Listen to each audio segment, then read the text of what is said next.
vamos a tocar un tema más trascendental, la visión espiritual del hombre.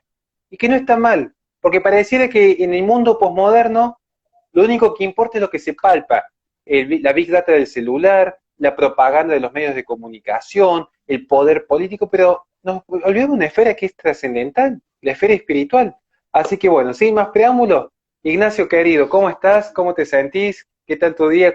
Buen cuadro que tenés de fondo.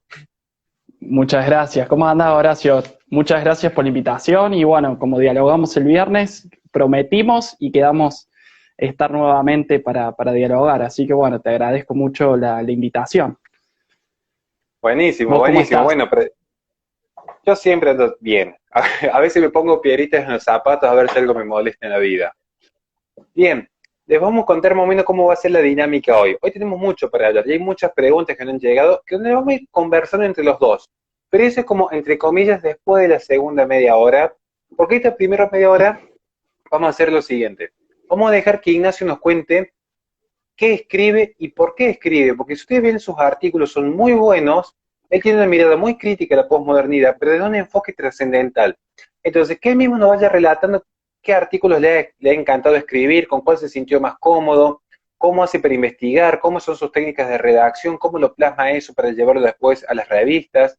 Así que, Ignacio, los artículos que vos nos quieres ir relatando, anda contándonos y yo te voy a empezar a hacer preguntas porque como buen ignorante, si vos me hablas, por ejemplo, de Kierkegaard, yo no sé quién es. Si vos me hablas, por Yo ejemplo, del paso del tampoco. modernismo al posmodernismo, tampoco lo sé, entonces vamos a ir indagando un poquito sobre eso. Dale, dale, buenísimo. Bueno, sí, digamos, empecé hace más o menos un año a escribir y me uní un poco a la batalla cultural. Fue como una necesidad de muchas cosas que uno empezó a ver en la sociedad y en la realidad, ¿no? Y en los lugares que uno se topaba también.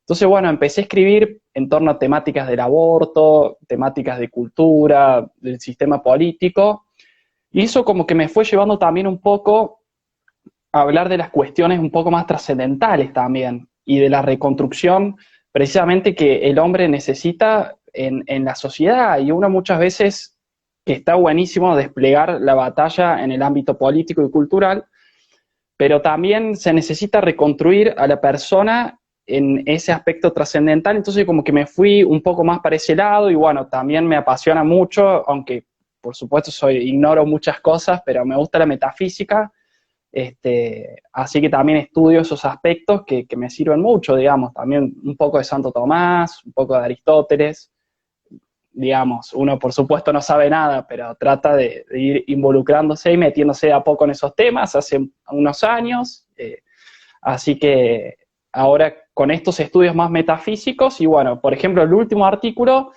que lo publiqué ayer, y también agradezco a Tradición Viva, que vos escribís también muy bien ahí, escribí un artículo sobre la connaturalidad y un poco sobre el interior del ser humano, ¿no? Que es bastante ¿No querés, filosófico. no querés Sí, más o menos resumir de qué se trata? Porque es un tema muy, muy importante. Yo lo leí, pero para el que no lo leyó, así un resumen de dos palabras, ¿cuál es la tesis del artículo, digamos?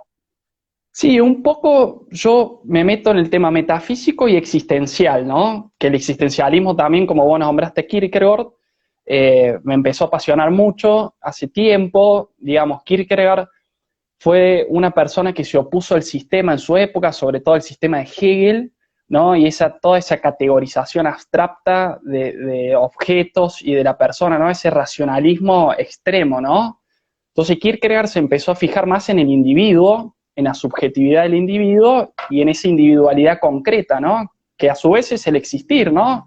Una mirada por ahí muy vitalista, muy existencial, que gira en torno a la vida.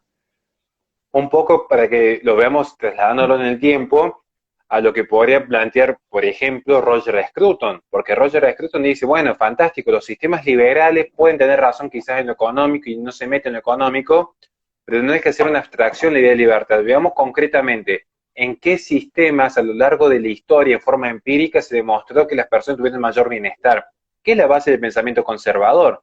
Como cuidamos el Ujú. individuo y cuidamos la libertad, no hacemos del racionalismo una fuente epistemológica perfecta y dogmática, sino que nos fijamos a decir, bueno, a ver, ¿había o no había libertades, por ejemplo, en la Edad Media? Y nos vamos a llevar una sorpresa cuando investigamos. Bueno, ¿este sistema funciona o no funciona? La democracia, más allá de esa abstracción de Rousseau, de toda la igualdad, ¿es corrompible o no es corrompible? Entonces, fíjense que podríamos decir casi que Kierkegaard hubiese sido un pensamiento conservador en un punto, más porque se fija en lo material, pero no en lo materialista del socialismo, sino en lo material, es decir, la existencia concreta, el ser concreto en el paso del tiempo. Ujú. Sí, totalmente. Y tiene esta mirada bastante del individuo, pero pensemos que él siempre fue un autor muy religioso, ¿no? No tocó tantos temas sociales o políticos, sino temas también más trascendentales, que bueno, a mí me interesó mucho en este aspecto. Y a su vez lo conocí por el padre Castellani, que es una eminencia intelectual, seguramente lo conoces mucho. Y bueno, tiene un excelente libro que además lo interpreta de una óptica católica, que es de Kierkegaard a Tomás de Aquino, y que incluso lo llega a comparar con Santo Tomás, y es brillante. Entonces, como bien vos decías, yo creo que tiene una mirada muy trascendental, muy religiosa, y por supuesto, sí, en cierta medida se puede decir que conservadora del individuo y de la persona. Yo creo que sí, como bien afirmás. Excelente. Excelente, excelente. La verdad que bueno, ya empezamos fuerte, empezamos hablando de Kierkegaard, que es para muchos, acá hay una cuestión, ojo, quiero aclarar porque algunos se va a perder en este mapa que estamos haciendo. Bien dijo Nacho el tema del existencialismo, pero hay que entender en qué sentido vamos a hablar de existencialismo, porque no es lo mismo la defensa filosófica de la esencia y el ser, que es lo que plantea Kierkegaard, que hay un retorno básicamente a la primera escolástica y en búsqueda, para que entiendan en dos palabritas muy sencillo, esto no lo vayan a poner en un examen que los van a bochar, digamos, pero es para que se entienda el resumen. El gran secreto de Santo Tomás de Aquino fue que logró en un punto amalgamar esta cuestión de la idea abstracta que tenía Platón que separaba los mundos y estas esencias separadas, la esencia material con la esencia ideal. Santo Tomás lo logra como configurar en un mismo ser. O sea, por eso es muy difícil entender la moral de Santo Tomás de Aquino, porque él no dice, bueno, el mundo moral está allá y el mundo material está acá, sino como que todo coexiste. Kierkegaard hace un Oh. retorno a eso, y es lo que él llama la esencia o el ser. Y no lo confundan porque es muy común si ustedes ponen en este momento Google, no, ahora no porque van a salir al vivo, pero si entran a Google Ujú. después de las 12 y ponen existencialismo, lo más probable es que les salte Heidegger en el mejor de los casos, porque hoy como está la propaganda le va a saltar John Paul Sartre y la degenerada de su esposa Simone de Beauvoir. Entonces son distintas corrientes de existencialismo. Eso es lo que queremos aclarar. No estamos hablando de esta corriente nihilista, no, estamos hablando de una cuestión más metafísica, de trascendencia del hombre con un sentido religioso. Es una mínima Ujú. aclaración. Nachito querido, estamos hablando de tus artículos. Sí. ¿Cómo vos empezaste diciendo, yo tomé nota, para que vean que estoy haciendo la tarea bien, que vos empezaste escribiendo del aborto? Saquemos la Ujú. cuestión de que de la vida hay una desde que hay concepción de vida. Esa cuestión ya la descartemos porque ya la sabemos todo, Que la ¿bien? hablamos bien, incluso. Claro, eso ya lo sabemos. Ahora, quiero que nos hable un poco del aborto, pero de esta mirada más trascendental, del tema de destruir la maternidad, de cómo se destruye el humano a sí mismo, de cómo el humano en la posmodernidad ha relativizado los valores, por qué es tan importante reconstruir desde los valores antes que desde lo jurídico o de lo político. Porque es un tema que vos tocaste hace mucho, que a mí Ujú. me quedó muy grabado, ahí empezamos a tener contacto, y está bueno retomarlo el día de hoy. Sí, bueno, el tema del aborto, como bien decís vos, hay un dogmatismo moderno, ¿no? Que que empuja a que hoy estén en boga esas ideas ideológicas que, digamos, en cierta medida acaban con una vida, incluso ese nivel, que incluso se lo trata de dibujar de un racionalismo, ¿no? Todo el sistema que pesa sobre el aborto. Y bueno, por supuesto, para mí la vida es sagrada, digamos, no hay que tocarla, y el aborto acaba con una vida, acaba con un ser, y Dios infunde una vida. Incluso ahí, si uno quiere hablar del tema teológico, esa vida es trascendental, porque tiene una importancia muy grande, y yo creo que por ese lado me enfoco más que todo también, ¿no? Y que por ahí uno dice, no, llevemos conceptos, razones, tratemos de convencer, dialéctica, y yo creo que hay que ir por lo básico, que todos lo sabemos esto, digamos, no estoy diciendo algo fuera que no tenga sentido común, me parece. Cada vida es sagrada e importante en sí misma, digamos, desconocen el primer principio, que no es liberal, no es marxista, digamos, por eso tiene trascendencia y objetividad. Exactamente. Fíjense, incluso yo recuerdo que una vuelta lo supimos conversar con Ignacio, tiempo atrás tuvimos una conversación en WhatsApp del tema del posmodernismo, pero fíjense cómo justamente el posmodernismo ataca estas esencias, porque como dijimos hace unos vivos días atrás, yo antes estamos hablando en época del modernismo, en época del positivismo, yo podría haber dicho, bueno, hay vida o no hay vida desde un punto de vista científico, que ya tiene una filosofía de la ciencia, porque siempre decimos, bueno, a ver, el cómo lo explica la ciencia y el por qué lo explica la filosofía, pero nosotros tenemos que tener una discusión respecto a si hay o no hay vida. Cuando la ciencia ya zanja eso, entramos en una discusión posterior, que es la cuestión de los valores. Claramente que Ujú, la deontología va a tener un constructo mucho más fuerte que el utilitarismo o cualquier forma de relativismo posterior. Pero lo que bien ujú. supo marcar una vuelta de Ignacio fue lo siguiente: en la posmodernidad se relativiza absolutamente todo. Entonces no es que te dicen, vos estás equivocado respecto a lo que es el derecho a la vida. No te dicen eso, porque si ellos dicen, vos estás equivocado, si ellos me dicen, mira, la pared es negra, bueno, yo tendría que demostrar si es blanco o es negra en todo caso, y después zanjamos las diferencias.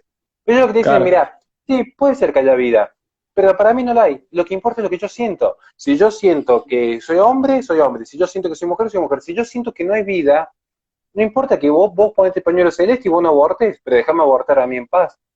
¿Cómo ves este fenómeno vos acá en Argentina, Nacho?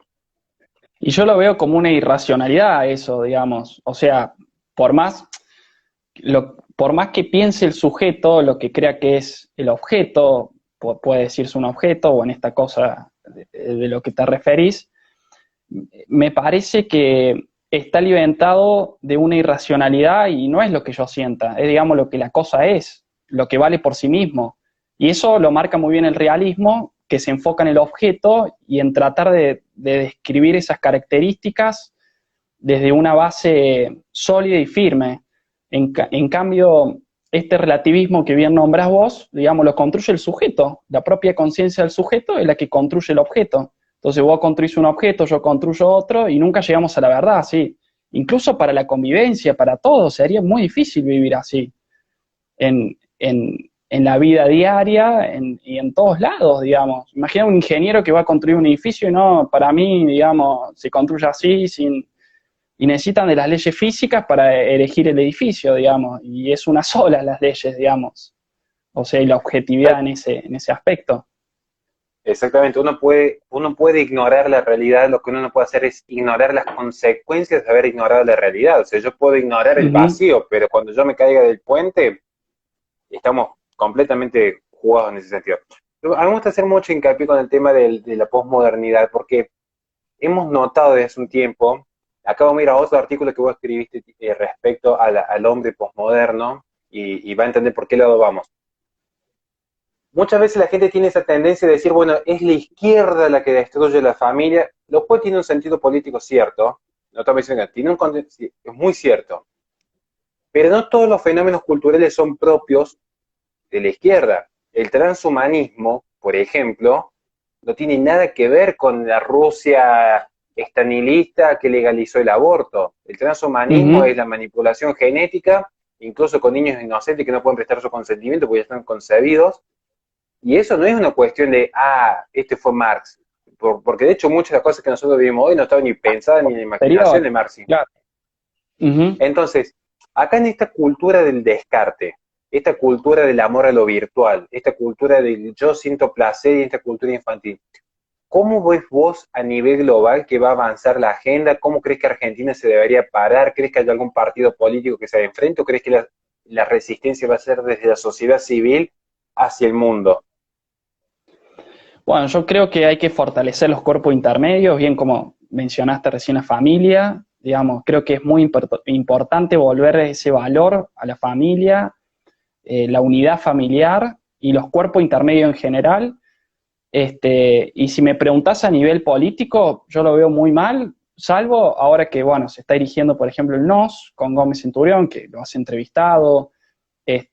Me parece que rescata un cambio cultural nos habla de un cambio cultural y no tanto de irse por el sistema o más leyes o esto, tenemos que crear tal institución, sino más bien en una reconstrucción cultural, que es lo que necesitamos. Y precisamente cuando comenzamos, vos me preguntaste que y te conté que estaba más bien en la batalla cultural al principio y después me fui por estos valores más, si se quiere, trascendentales y la reconstrucción del espíritu humano, digamos. Si no tenemos eso, yo creo que no podemos reconstruir nada.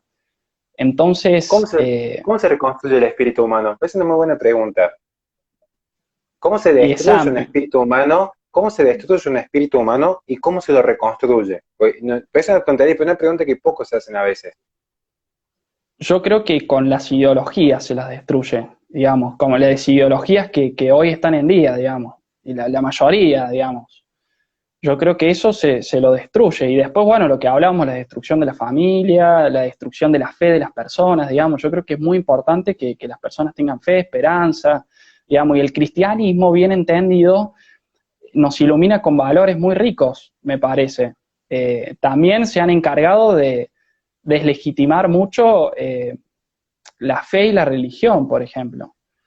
Y me parece que de esa forma se reconstruye desde el interior del ser humano. Y yo creo que eso me surgió esa vocación de escribir estos artículos, por ejemplo, tratar de develar esos temas en el aspecto ontológico, existencial, vital, y nada, yo creo que con eso, digamos, desde la parte interna del individuo, ¿no? Ni con más democracia, ni con más políticos, ni con 5 cámaras de diputados, ni con cuestiones anticorrupción, digamos, con eso yo creo que no va el sistema. Y yo de chico, por ejemplo, pensaba, no, hay que ser político y esto, y presentar proyectos y leyes, y me fui corriendo de todo eso, digamos. Y me fui metiendo en esto, digamos, y profundizando también. No sé si Totalmente. contesta. No, no, pero está perfecto. Es más, tocaste un punto clave que yo quería llegar y me abriste la puerta de par en par. Ahora voy a meter yo un bocadillo acá. Así que bueno, Bueno, pero no, hoy no voy a insultar. Hoy estoy tranquilo porque bueno, me tomé un té verde recién porque bueno, ya está un medio té de sacado. tiro. Un té de tila me tomé recién. Fíjense que Ignacio, ¿qué dijo? Él dijo, miren, resumidas cuentas, el espíritu humano está atacado por ideologías. Y todos saben que las ideologías no es solamente una cuestión de, bueno, son un conjunto de ideas, de hecho es más profundo, porque la ideología es diferente al paradigma. Yo puedo tener un paradigma que es el Ujú. siguiente, yo creo que los objetos caen por la fuerza de la gravedad. Entonces yo tengo un paradigma, pero un paradigma que es falseable, porque el día de mañana se puede demostrar que la gravedad no existe. Supongamos que fuese real que los terraplanistas dicen que la Tierra está en ascenso constantemente. Bueno, podríamos demostrarlo científicamente y yo tendría que cambiar mi paradigma. Entonces yo tengo, por ejemplo, un paradigma de libre comercio, porque yo sé que el sistema funciona a base de libertades, pero sé que tiene que haber un resguardo moral, sé que no todo lo que ingresa al mercado es moral, entonces tiene que haber como una protección al individuo, o sea, uno tiene un paradigma, pero sabe que se puede equivocar o que está susceptible a modificación. La ideología es muy jodida, porque la ideología te ciega. La ideología es con los lentes que vos ves el mundo, pero son lentes que están soldados. Entonces, ¿qué pasa? ¿Cómo le haces entender vos a una persona con una ideología, por ejemplo, del feminismo, de que en realidad hombres y mujeres son diferentes pero complementarios y que la equidad no es lo mismo que la igualdad? ¿Cómo se lo haces entender a una mujer feminista? No se lo puedes entender. ¿Cómo le haces entender a una persona que dice todo el tiempo que los delincuentes son unas pobres víctimas de la sociedad, lo cual a la postre eso lo que significa es determinismo? Si naciste pobre ya estás obligado a ser delincuente. Entonces, claro, la moral que requiere a ver, ¿qué requiere la libertad? Dos opciones válidas materialmente, es decir, no es que yo sea libre de llegar a la luna porque no puedo, pero yo podría ser libre, por ejemplo, de dos opciones válidas, tomo o no tomo café, por ejemplo, ¿bien? Ujú. Pero si hay un determinismo que sí o sí lo tengo que tomar el café, no puedo decir que fue un acto de libertad. Y si no hay libertad, no hay moral, porque la moral tiene como premisa la libertad. ¿Bien? Entonces, Totalmente. ahí está el tema. Las ideologías te ciegan de tal manera que no te dan libertad de acción, porque sí o sí vas a encaminar tu vida hacia un determinado norte. Ahí está lo que bien tocó Ignacio. Después tocó el tema de la esperanza. Pero vos, Ignacio, ¿cómo analizás el feminismo, que es algo que está tan en moda? Podemos hablar de ecologismo también, pero vos empecemos por el feminismo, que es un tema que ya has sabido escribir como parte de la deconstrucción del hombre. Ujú. Sí, yo creo que el feminismo, como bien decís, es una moda y ha distorsionado mucho la concepción de la mujer, digamos, y además plantea ya desde una visión marxista una dialéctica, o sea, una guerra de sexos, digamos. Hoy hay un enfrentamiento entre el hombre y la mujer, digamos que la mujer no puede ser madre, digamos, hay un montón de cosas que atacan esa naturaleza. Y si vos me preguntás para hacerle entender, y yo creo que como hablamos también el viernes en el vivo, digamos, hay que tener mucha caridad y tratar de comprender, a veces es difícil, pero tenemos que pensar que esas personas de algún lado han tenido esas ideas, o le han surgido porque su familia, de chicos, del bombardeo de los medios de comunicación, digamos, y siempre tratar de plantar una semilla de reflexión, digamos, de hacer reflexionar a la persona, no ir a querer a chocar, a convencer, sí, mirá, yo te expongo tal argumento, y la mejor persona que convenza puede hacer eso, digamos, si no tiene, como diríamos, una apertura del ser, digamos, o una apertura hacia el ser. Pero yo creo que tratándolo de hacer reflexionar, me parece, reflexionar, algún comentario que uno le deje picando, y bueno, y después con el ejemplo también, me parece, tener, o sea, nosotros que creemos en la verdad y tenemos que ejemplificarla también, nuestro modo de vida, digamos, ser ejemplos, ser buenas personas, estar disponible incluso para esas personas. Y bueno, digamos, si se presta una discusión, es bueno, tratar de estar formados, digamos, y después siempre trata de hacerlo reflexionar, mirá, pero analizarlo por este lado, y por qué las autoras, digamos, fueron casi todas marxistas, y por qué plantean digamos, o sea, hay hombres buenos y malos, hay mujeres buenas y malas, y así con todo lo que respecta, Bien. digamos, yo no tengo por qué estar enfrentado a vos, ¿me entendés? Y también a veces puede ser reconocer algunas cuestiones históricas, pero que no es el núcleo central, digamos, de esas cuestiones, ¿me entendés? Puede ser que en un pasado, pero también era otra cuestión de tradiciones, de costumbres, digamos, también hay que posicionarse en cada época y analizarla objetivamente. Hoy no son la época que hace 500 años atrás, ¿o no? No, Y me parece que hoy... lamentablemente no. Pero ahí va justamente el tema de que fíjense lo que muy bien está marcando Ignacio. El tema de contextualizar va a servir muchísimo para todo debate. Porque siempre se dice, que Roca fue un genocida, y bueno, no vamos a discutir la figura de Roca el día de hoy. Ujú, Pero ahí está el tema. Son conceptos modernos trasladados al pasado, como el que dice, bueno, Jesús era totalmente. comunista o Jesús era liberal. Son Ujú, ideologías de hace 100 inverosímil. años, no lo podés Ujú, trasladar a un concepto teológico, es como mezclar peras con manzanas. A ver, no se puede mezclar esencia diferente. La teología por un lado y las lecturas políticas por otro. Y ahí hay mucha confusión en el medio que se suscita en todo el tiempo.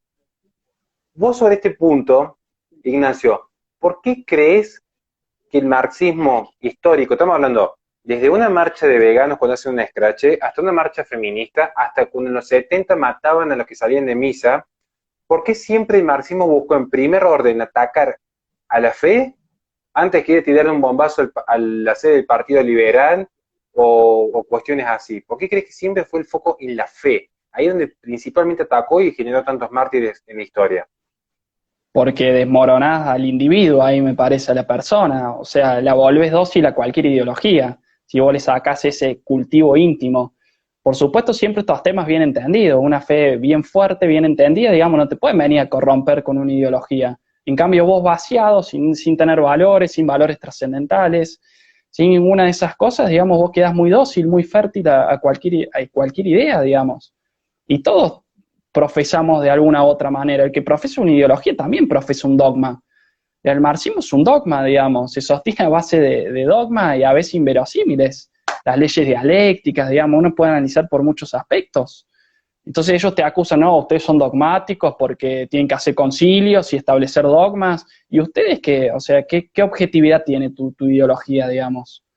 Me parece que por eso siempre se ha atacado. Y la iglesia, como sostiene la verdad, sostiene un estudio metafísico, teológico, un realismo, digamos, en el fondo, porque, digamos, se sustenta todo lo que fue Santo Tomás, digamos, se sustenta en la verdad y en la realidad, digamos, en definitiva, con el desarrollo de toda la doctrina social de la iglesia. Me parece que por eso se intenta atacar y vaciar eso. Incluso yo el marxismo lo puedo tomar como un anticristianismo, digamos, O sea, liso y ese es el llanamente, punto. digamos. Totalmente. Y siempre se Es enfrentaron más, a eso, digamos, siempre. Sí. fíjense en lo que muy bien ha puesto Maxi aquí en los comentarios, y plantea justamente, si ustedes se fijan cómo funciona la religión, es cómo funciona el marxismo, el tema de una figura mesiánica que promete el paraíso en la tierra, que promete un estado de igualdad, de no maldad, como un retorno a ese buen salvaje de Rousseau. O sea, básicamente lo que está prometiendo es todo lo que dice la Biblia, pero en vez de darle el sentido de trascendencia, la vida eterna, en este paraíso.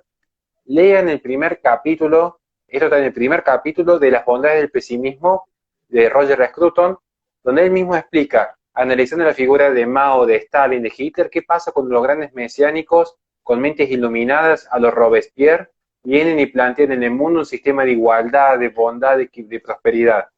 Han pasado las mayores catástrofes en la humanidad cuando alguien quiere trasladar algo trascendental como el paraíso a la tierra. Y no fue solamente Stalin, estamos hablando de gente de distintas, digamos, facciones, por así decir, que han hecho estragos en sus tierras. Entonces, muy peligroso el pensamiento mesiánico, muy peligroso por la experiencia histórica que esto nos dota, porque es creer que desde una mente iluminada podemos crear un sistema como si fuésemos dioses. ¿Alguna vez tuviste la posibilidad de analizar esta cuestión hablando saliendo un poquitito de la religión como sentido trascendental, y yendo no más al sentido más, digamos, político? Ahora vamos a hacer un pequeño salto a la política, ¿bien? Sí. ¿Cómo ves vos el rol de la gente, el rol de los religiosos en Argentina? Porque es normal que nos quieren desplazar, que nos quieren quitar del debate, que digan iglesias y Estado asuntos separados, si vos sos católico no opines de esto. ¿Qué análisis haces vos de la fe, pero en términos de política de Argentina? Y yo creo que en términos políticos, la iglesia hoy está como muy disminuida, no tiene el rol histórico que ha tenido años atrás o décadas atrás. Me parece que también se ha apartado mucho de ese espacio que le corresponde, me parece como fundante también de la República Argentina, de Hispanoamérica, y de los grandes aportes que ha hecho en materia educativa, moral, material, hospitales, digamos, y me parece que se le ha denigrado mucho y después, bueno, también la iglesia en sí, yo creo que está atravesando en una gran crisis, me parece.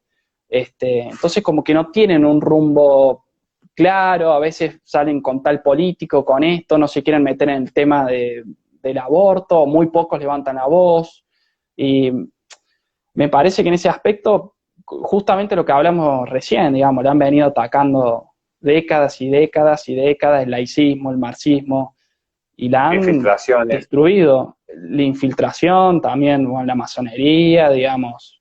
Y un ejemplo por ejemplo, el seminario Paraná, que me dijeron que salió el padre Sainz, y bueno, hoy está en condiciones, digamos, deplorables a nivel formativo, en un montón de cosas, donde salían grandes intelectuales, por ejemplo. Yo creo que eso no se ha cuidado tampoco, me parece. Y O sea, hay fíjense que mucho para analizar.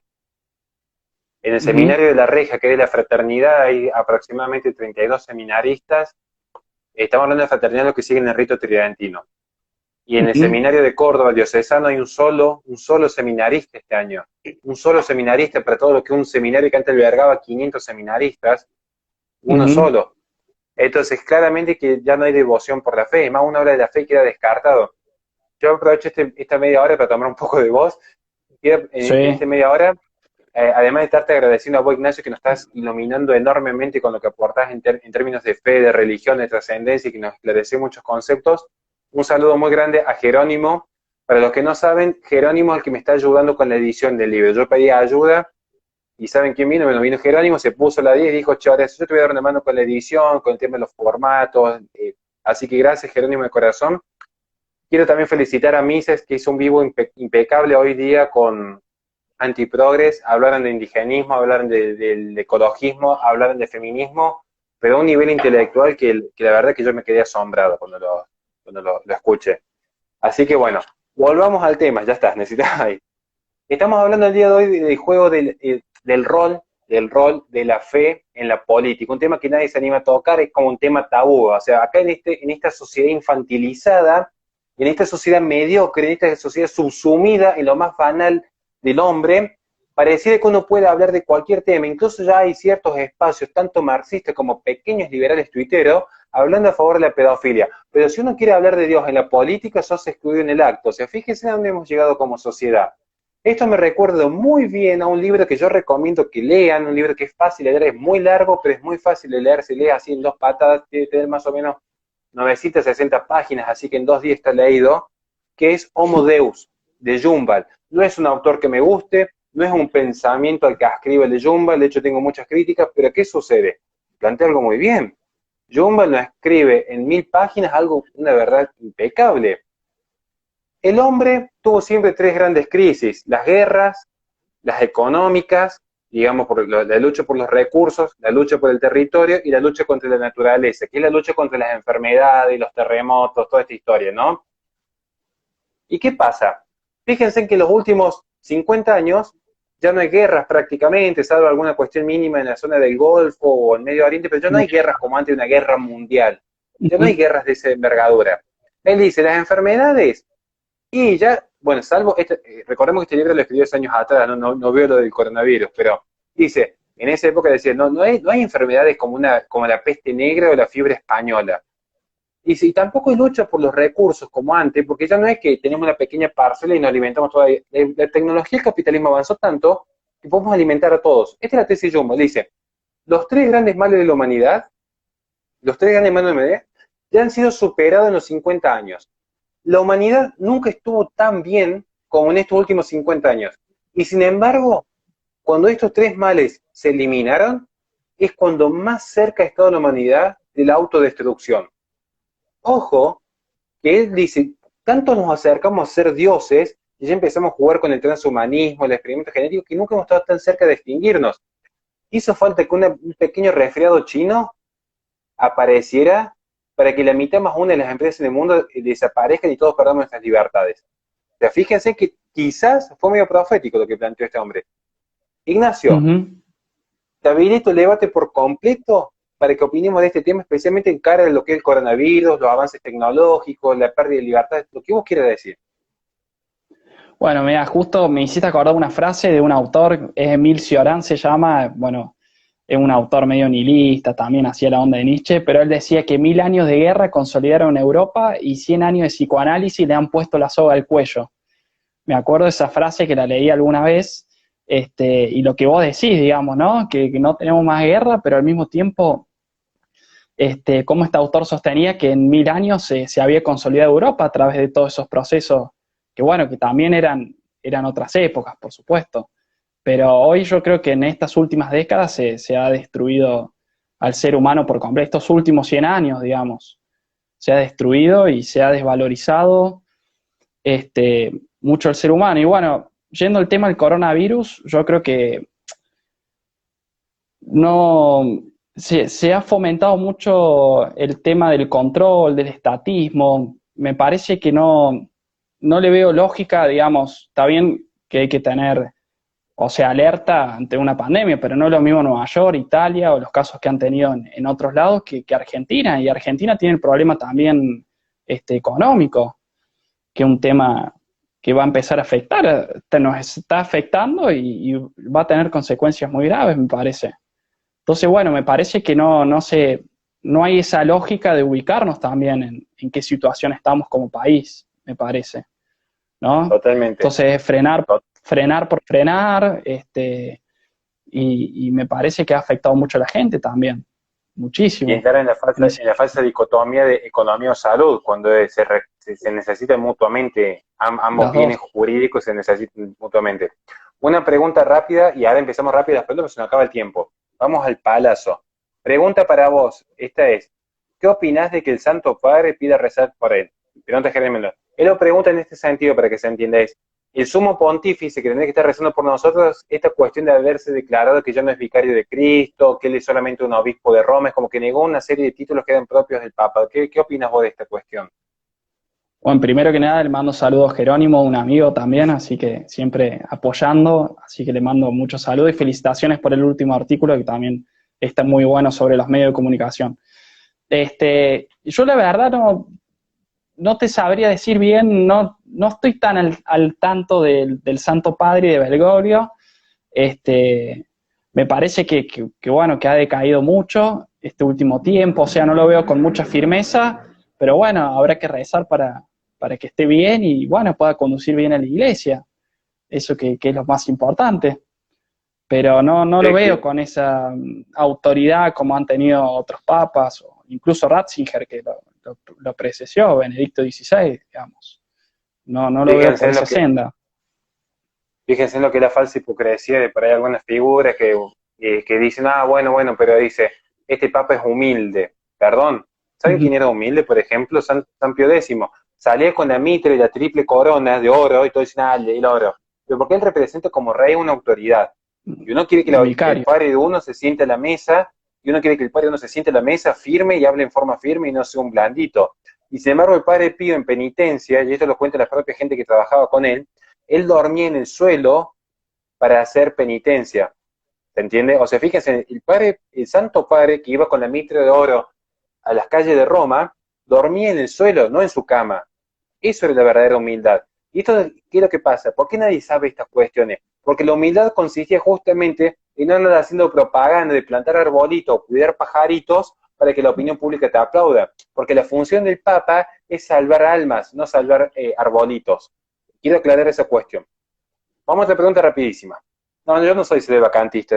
Algún día voy a hacer un video explicando por qué es imposible que seamos sedevacantistas. Es imposible. No, pero Pregúntame esa, es una criticar la crítica autoridad como lógica. que, claro, pero nosotros estamos reconocidos oficialmente en el Vaticano, hasta tenemos nuestros propios Ujú, obispos, o sea que medio raro que seamos ujú. sedevacantistas. Bueno, ya vamos a hacer un video explicando porque hay mucha confusión. Dice, ¿pensás que el liberalismo ha sido alimentado por la tecnología para idiotizarse en su propia ideología? Sí, sí. O sea, el liberalismo no podría existir, el liberalismo tal como se conoce hoy, o el capitalismo, tiene el aparato de propaganda. De hecho, hay muchos autores que lo plantean así, las contradicciones culturales del capitalismo que iban a llevar a su autodestrucción. Por eso fíjense que las revoluciones culturales no surgen en Oriente, surgen en Occidente, que es lo que siempre planteamos. Los controles poblacionales, las generaciones débiles, los niños llorones. El veganismo es un fenómeno eminentemente occidental. Si bien tiene un componente neomarxista, el veganismo es un componente cultural de Occidente por la opulencia. Anda a plantearle a un niñito en África que está esquivando leones, de que no, que mira, que la cebrita tiene derecho, no te la va a comer. O sea, no estoy diciendo en este momento que los animales tengan o no tengan derecho, yo sé que no tienen, pero no me entiendo esa discusión ahora. Lo que estamos diciendo es, independientemente de la discusión jurídica respecto a la ontología moral de los animales, el veganismo como movimiento cultural es un movimiento occidental, porque es un movimiento que es propio de las opulencias, no hubiese surgido en otro lugar. Pregunta para vos ahora, Totalmente. Nacho. Ujú. El tema del humanismo, ¿desplazó o no desplazó el humanismo como corriente filosófica a la fe? Poner toda la moral en manos del hombre y olvidarse del plano trascendental. Totalmente, sí, lo volcó a un antropocentrismo, digamos, y en definitiva un inmanentismo, digamos. O sea, el hombre ocupa el lugar de Dios y no hay lugar a la trascendencia. Entonces sí, o sea, ese humanismo radical, yo creo que sí, o sea, hay que entender bien lo que es lo humano, pero siempre volcado a esa causa final que es Dios, ¿no? Pero cuando se quita eso, se quita lo trascendente y por lo tanto el fin se lo da el hombre, entonces queda naufragando y se convierte en un dictador, digamos. Me parece que esa sería la respuesta que podría dar. Completamente. Otra pregunta para vos, che, tendrán 20.000 preguntas el día de hoy. Pero bien, ¿qué significa esta pregunta de la amiga que está siempre del otro lado?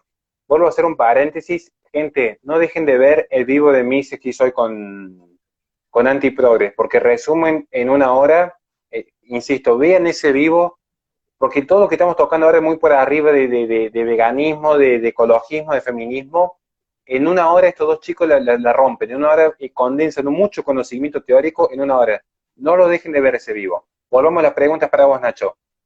Pregunta justamente Evelyn en este momento. ¿Cómo o qué quiere decir cultivar la fe? O sea, ¿y qué tanto influye Y cultivar la fe?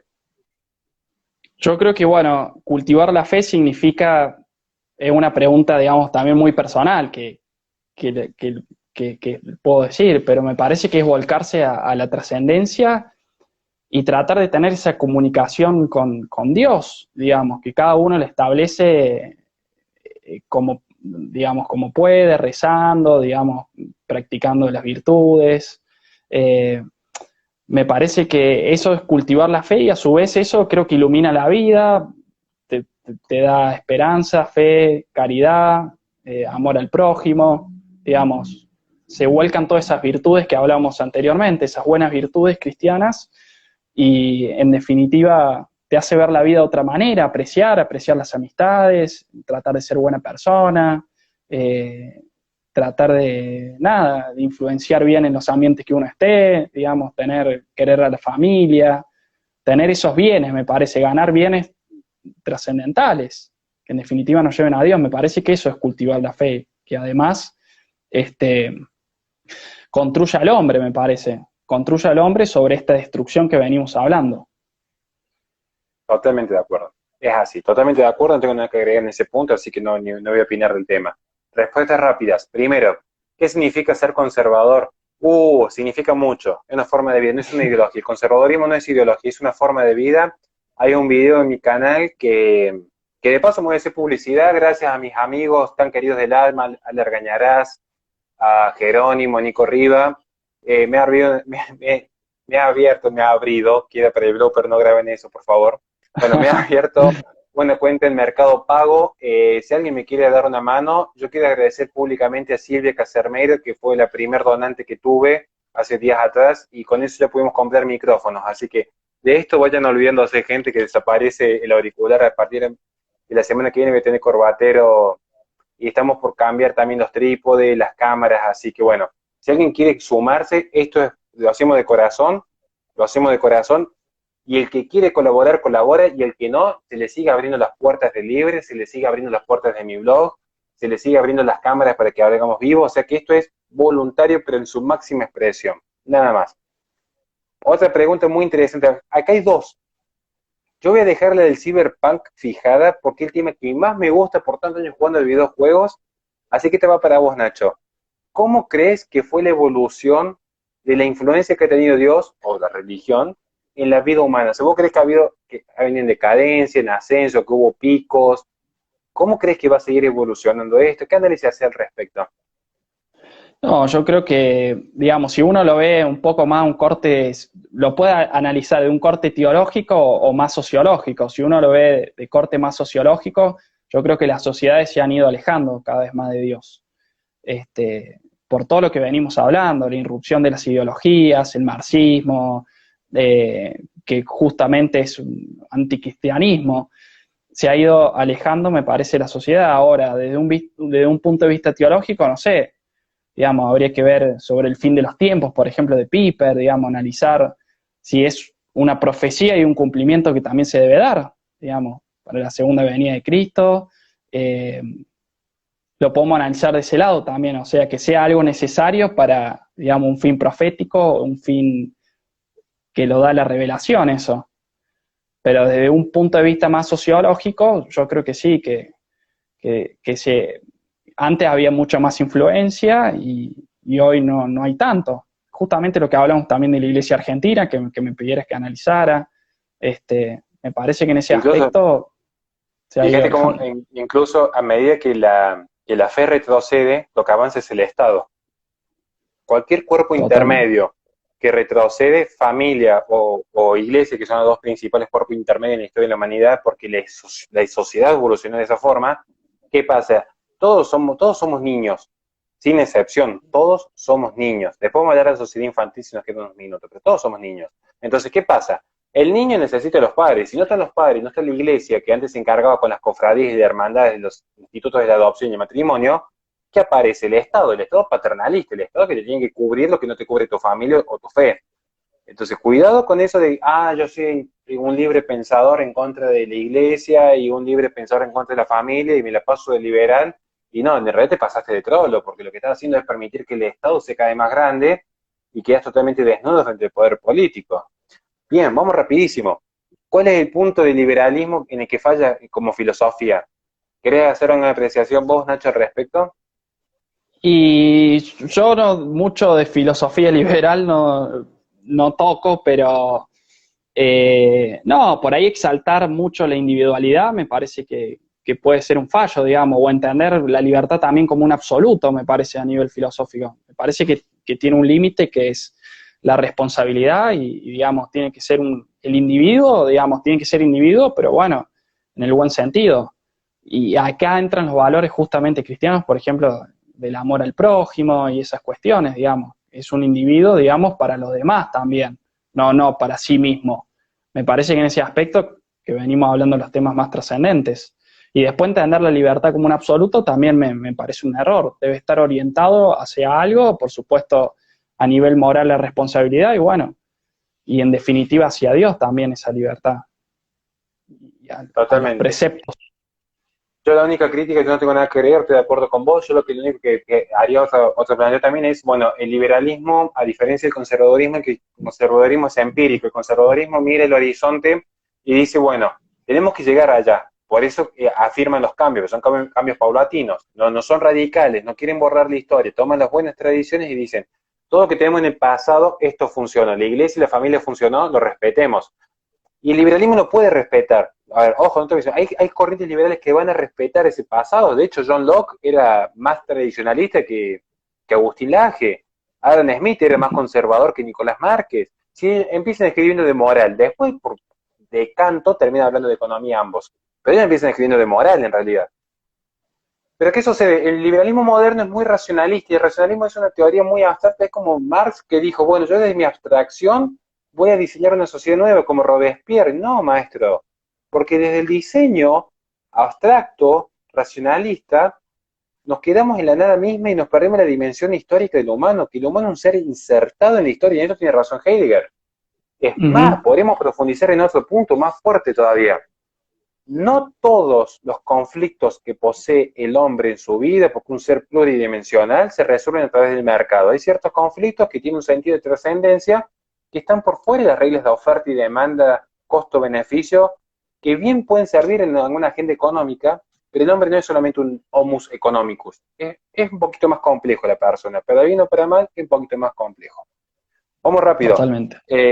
Otra pregunta más. Quiero tocar dos temas, así que bueno, el Cyberpunk que tocó Lion. Recomendaciones, gente. Lion FC, que dejé el comentario ahí fijado, alguien hágale una captura porque no quiero que salgan de vivo ahora. Y síganlo, es un pibazo que no saben que labura muy bien el tipo con YouTube. Está abriendo un canal en YouTube.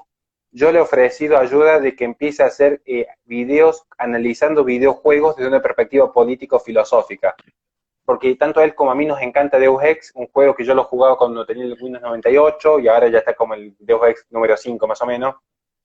Y ahí se toca el tema del transhumanismo, esa lucha de que, bueno, ¿qué hacemos con los que están a favor de los implantes tecnológicos y modificar el cuerpo humano? Se hace todo un dilema, porque si a mí me empiezan a cambiar todas las partes, cuando me cambien la última parte, ¿sigo siendo o no sigo siendo yo?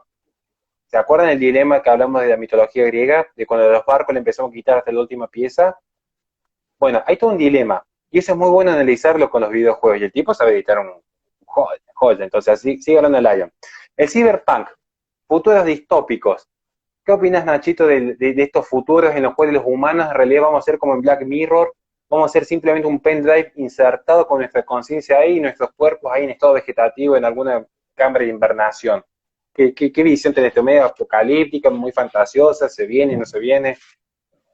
Tanto por el cyberpunk no lo toco el tema, por ahí si me decís Orwell o Huxley me suena más, Ahí, pero por ese lado. De por Huxley ese más que todo. lado, de Huxley. Y sí, él habla del soma, esa sociedad súper artificial, la concepción, es como un placebo que tienen el hedonismo. Yo me parece que vamos a eso y muchas tecnologías se orientan a eso también, y el aumento del estatismo también, ¿no? Y siempre volvemos a esta coyuntura de la destrucción del hombre, ¿no? Cómo se necesita destruir al hombre para ir implantando estos artificios también. Y hoy el control, digamos, el control que tenemos el Estado es el gran hermano que hablaba Orwell, lo estamos viviendo hoy, creo, hoy en día, digamos. No a nivel así, uno lo analiza en la novela, por supuesto tiene su parte en una literatura, es una Es ficción, una novela. pero es una novela, pero hoy lo estamos Pero ojo viviendo, digamos. ojo que en Huxley cuando arranca ya mismo dice, la filosofía es cosa que a nosotros no nos interesa la especialización, porque el que está especializado no piensa en cosas abstractas como la fe, la familia, la vida. Piensa en, Ujú, tengo que poner el chip en el teléfono y me concentro en el chip en el teléfono y nada más. Ojo que son ujú. novelas, pero como dice Ignacio, hay un tema de fondo ahí. Hay un temita de fondo. Y sí, la tecnología, el transhumanismo, también lo que hablaste vos hace un rato, me parece que eso de a poco cada vez va avanzando más y no sé en qué terminará, pero siempre en beneficio del Estado, me parece, y al Estado el que más se sirve de todas estas cosas, digamos, y acompaña también, me parece. Totalmente.